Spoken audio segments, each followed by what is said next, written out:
warahmatullahi wabarakatuh. Hari ini kita akan membahas mengenai peristiwa proklamasi kemerdekaan Indonesia. Proklamasi dilaksanakan pada hari Jumat tanggal 17 Agustus 1945 atau tanggal 17 Agustus 2605 menurut tahun Jepang, yang dibacakan oleh Soekarno dengan didampingi oleh Muhammad Hatta di sebuah rumah yang dibakar dari para Martak di Jalan Pegangsaan Timur nomor 56 Jakarta Pusat.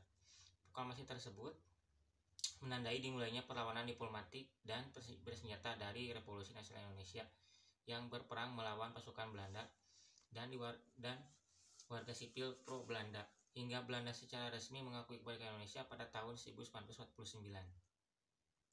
Pada tahun 2005, Belanda menyatakan bahwa mereka telah memutuskan untuk menerima secara de facto tanggal 17 Agustus 1945 sebagai tanggal kemerdekaan Indonesia.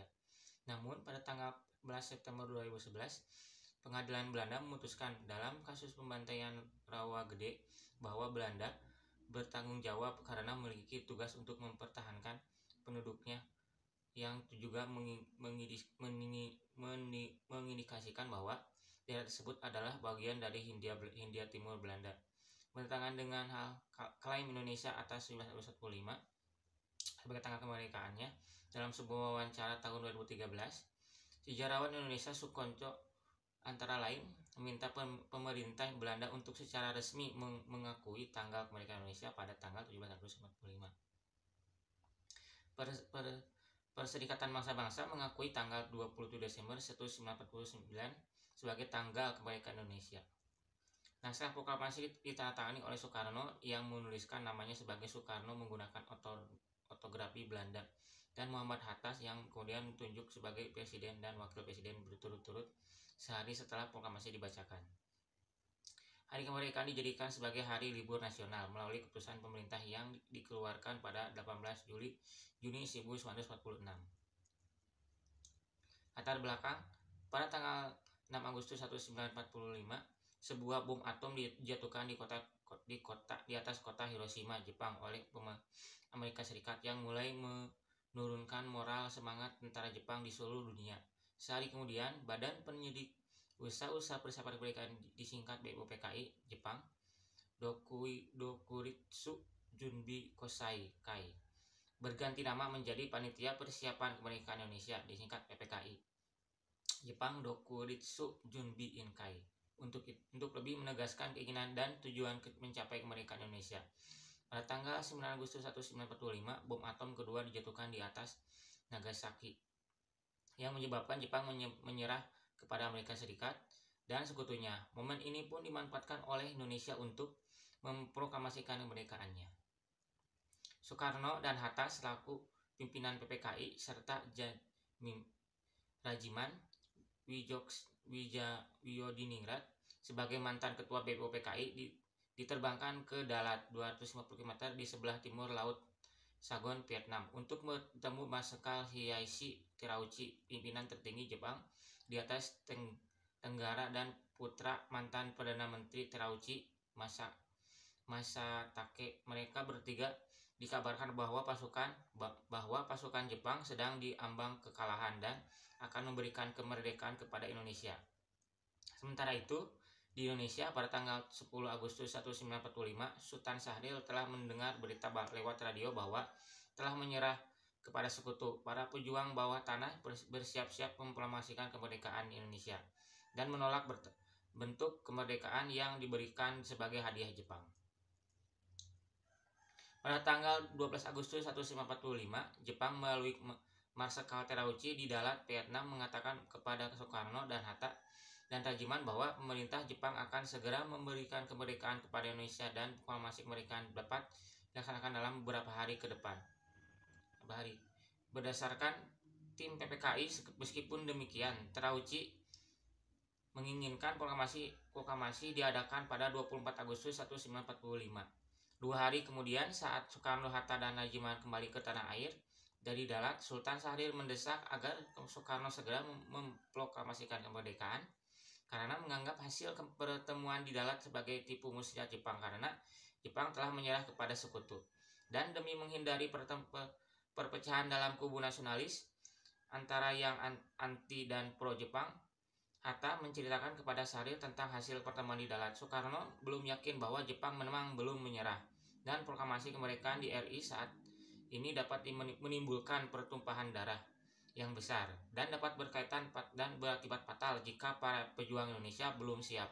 Soekarno menginginkan Hatta bahwa Syahrir tidak berhak memproklamasikan kemerdekaan karena itu adalah hak PPKI. Sementara itu, Syahrir menganggap PPKI adalah badan buatan Jepang dan proklamasi kemerdekaan oleh PPKI hanyalah merupakan hadiah dari Jepang. Pada tanggal 14 Agustus 1945, Jepang secara resmi menyerah kepada sekutu di kapal USS Missouri. Tentara dan Angkatan Laut Jepang masih berkuasa di Indonesia karena Jepang berjanji akan mengembalikan kekuasaan di Indonesia ke tangan sekutu. Sultan Syahrir, Wikana, Darwis, dan Chairul Saleh mendengar kabar itu melalui radio BBC. Setelah mendengar desas-desus Jepang bakal berlutut, golongan muda mendesak golongan tua untuk segera memproklamasikan kemerdekaan Indonesia. Namun golongan tua tidak ingin berburu-buru, mereka tidak menginginkan terjadinya pertumpahan darah pada saat proklamasi. Konsultasi pun dilakukan dalam bentuk rapat PPKI. Golongan muda tidak menyetujui rapat itu, mengingat PPKI adalah sebuah badan yang dibentuk oleh Jepang. Mereka menginginkan kemerdekaan atas usaha bangsa, atas kita sendiri, bukan pemberian Jepang. Soekarno dan Hatta mendatangi penguasa militer Jepang, Jinsei, untuk memperoleh konfirmasi dari kantornya di Königsplein, Medan Merdeka. Namun kantor tersebut kosong. Soekarno dan Hatta bersama Ahmad Soebardjo kemudian ke kantor Koibu Laksamana Muda Maeda di Jalan Medan Merdeka Utara. Rumah Maeda di Jalan Imam Bonjol 1. Maeda menyambut kedatangan mereka dengan ucapan selamat atas keberhasilan mereka di Dalat dan menjawab bahwa ia menerima konfirmasi serta masih menunggu instruksi dari Kyoto. Sepulang dari tempat Maeda, Soekarno dan Hatta segera mempersiapkan pertemuan PPKI pada pukul 10 pagi tanggal 16 Agustus keesokan harinya di kantor dalam Jalan Jempo nomor 2 guna membicarakan segala sesuatu yang berhubungan dengan persiapan proklamasi kemerdekaan. Sehari kemudian, gejolak tekanan yang menghendaki pengambil alihan kekuasaan oleh Indonesia makin memuncak. Dilakukanlah para pemuda dari beberapa golongan dapat PKI pada tanggal 6 Agustus pukul 10 pagi tidak dilaksanakan karena Soekarno dan Hatta tidak muncul. Peristiwa Rengas Dengklok. Para pemuda pejuang termasuk Chairul Saleh, Soekarni dan Wikana yang terbakar gelora kepahlawanan setelah berdiskusi dengan Ibrahim Gelar Ratu Tan Malaka pada dini hari tanggal 16 Agustus 1945. Mereka bersama Sudanco Sigi, salah seorang anggota peta dan pemuda lain, membawa Soekarno dan bersama Fatmawati dan Guntur yang baru berusia 9 bulan, serta Hatta ke Rengas Dengklok yang kemudian terkenal sebagai peristiwa Rengas Dengklok. Tujuannya adalah agar Soekarno dan Hatta tidak terpengaruh oleh Jepang. Di sini mereka kembali meyakinkan Soekarno bahwa Jepang telah menyerah dan para pejuang telah siap untuk melawan Jepang apapun risikonya.